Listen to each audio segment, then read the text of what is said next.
Open the Windows 11 notepad file and it looks like this. It's a tab like this. Very annoying.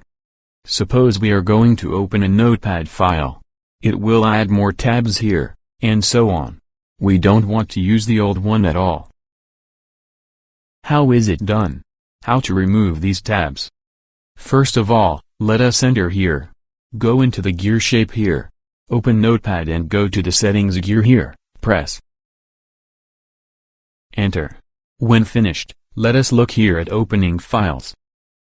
Now what is written? Open in new tab. We change this to open in new Windows. Answer here. This is all done.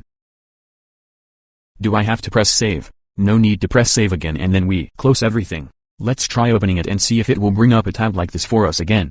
If we don't save, let's try opening this notepad file. There's just one. There's one. Let's try closing it. Close it and then try opening it again. There will only be one. Or let's try opening the second file.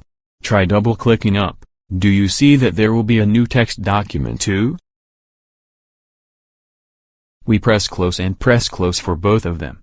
Then let's try opening it again. Open the first file. If it's an old one, let's say we closed it. Then we open the second file. It still has the first tab of the first file. This closes the notepad tabs that save the previous file that we opened. You can give it to us now by turning it off, that is, let it open as a new window.